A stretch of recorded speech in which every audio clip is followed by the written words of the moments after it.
Okay, so let's actually do some, now we have the concept of stability regions, right? Let's actually introduce some other schemes.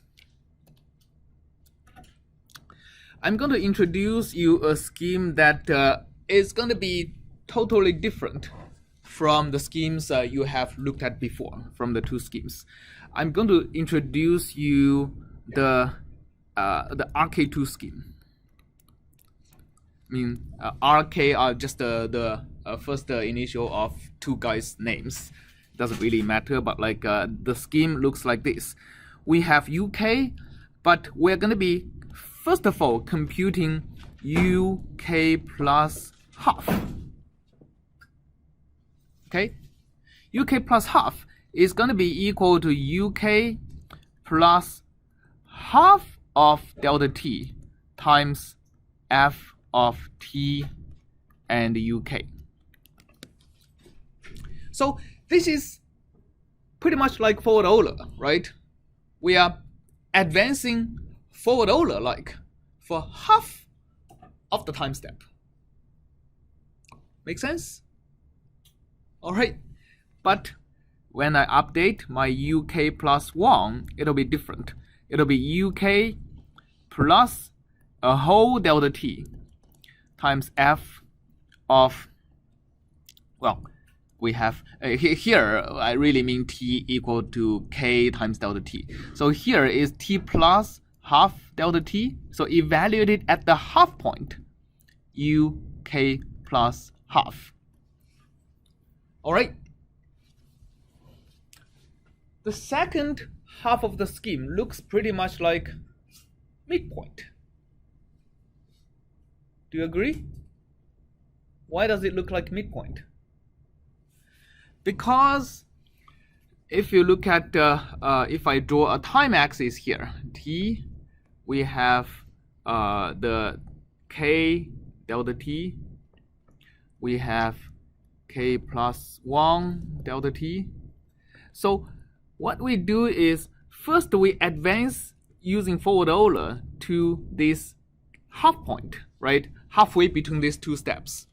And then the next step, we are going to be evaluating the time derivative on this half point. I mean, this is the time derivative. F is the time derivative on the half point.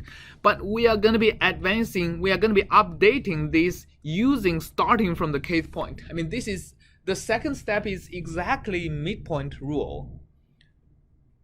If we replace our delta t with half delta t, while the first half of the step is exactly forward Euler, right? And these two formulas are going to be applied alternatively. So at integer steps, I'm going to be applying the forward Euler rule to get to the half steps. And at the half steps, I'm going to apply the midpoint rule to get to the next integer step. Make sense? So it's kind of a hybrid between midpoint and forward Euler. Okay, so three questions, right? Remember our checklist for what is a good scheme? What is the first item in the checklist? I mean, what are the items in the checklist? Accuracy, right? And how do we assess accuracy? Taylor series expansion, right? We can do that. Okay, one thing we want to do. What's other points in the checklist? Zero stability, right? We want to do eigenvalue analysis assuming f is equal to 0. And the third item in the checklist is the long-term stability, right? So let's try to do it one by one. And so let's first start with our Taylor series expansion, right? And one thing I want to emphasize is that when we use this scheme, we only look at the solution at integer time steps, right? The reason we are actually denote this k plus half is because we actually want to forget about the solution at the fractional steps, right? We are only going to be comparing the accuracy of the scheme at the integer steps, okay? All right, so now let's actually try to figure out how much error we are making when we advance from UK to UK plus 1. That's the local error analysis, right? We basically want to figure out if the solution is exact at step 0, how much error do we get at step 1? So that's the analysis. Okay, then let's start. So first of all, let's figure out how much error we get at UK plus half. Well, at UK plus half is actually pretty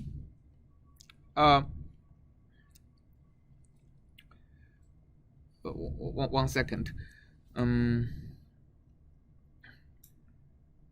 Yeah, like in order for us to do this analysis,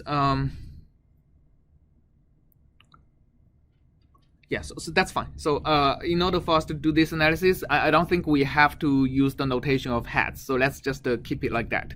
So UK plus half is equal to, let's actually start with k equal to 0 because it doesn't really matter where we start. So U half is going to be equal to U0 plus half of delta t times du dt at t equal to 0, right? So we can see that it's a first order truncation, first order truncated Taylor series. We got rid of the remaining terms, right? So if we only focus on u at half, we are making an error that is on the order of delta t squared, right? Okay, but that's not what we are interested in. What we are interested in is the error at u1, okay? U1 is equal to, again, U0, but plus a whole delta t. A whole delta t evaluated at f half delta t and u half. So now, here's the interesting point. Okay, the interesting point is, what is the difference? What is the difference between my u half and the actual solution at delta t over 2? The difference we know is O delta t squared, right? Because that's what's missing in this Taylor series truncation, okay? Because of this, we also know that if the function f is smooth, then we know that the f evaluated at u half can be represented as f at delta t over 2 and the u, the analytical u at delta t over 2 plus O delta t squared. Right? Okay? So if that's the case, then we should be able to expand this, right? Because this we know is actually du dt at t equal to half delta t. Now we should be able to expand this. Well, let me just multiply the O delta t square with this with this delta t to get O delta t cubed. Okay, all right, it's fine. And then let's try to expand this term using Taylor series. If we expand this term using Taylor series, what we get is du dt at time equal to 0 plus what's the next term? If we expand du dt as a function, right? So if we treat du dt as a function, then what's the Taylor series expansion?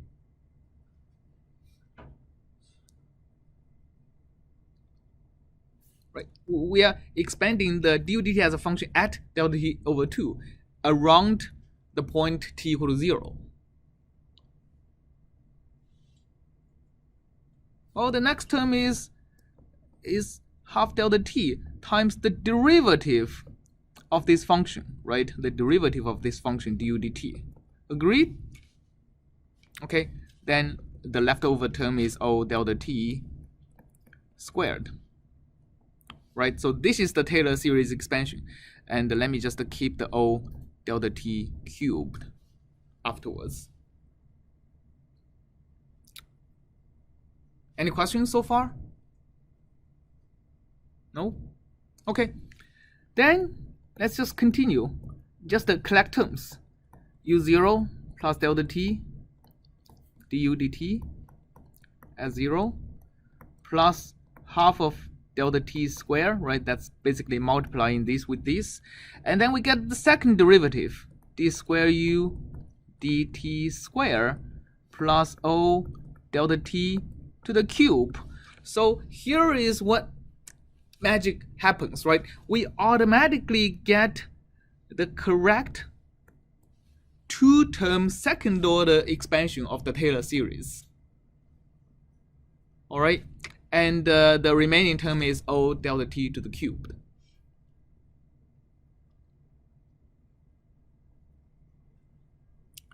So over a single time step, we are making an error that is O delta t cubed. Which means if you fix an amount of time, if you fix the physical time, and if we take on the order of 1 over delta t number of time steps, right? I mean, we haven't analyzed the zero stability yet, but assuming this is zero stable, what is the global error? How much global error do you expect? In what order do you think the scheme is going to converge?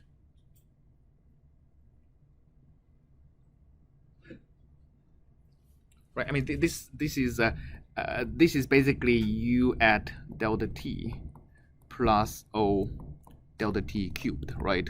I mean, this is this, right? And then we copy this o delta t cubed. I mean, combining two o delta t cubed is o delta t cubed. So this is over one time step of span delta t. We accumulated o delta t cubed error. How much error do we expect to accumulate over, let's say, a time of 1?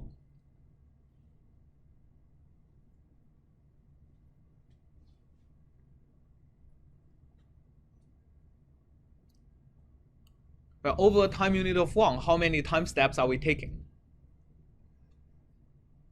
If the step size is delta t, 1 over delta t, right? And each step we have that much error. So overall, our error should be O delta t squared, right? So the scheme is a second order scheme. Second order scheme. All right.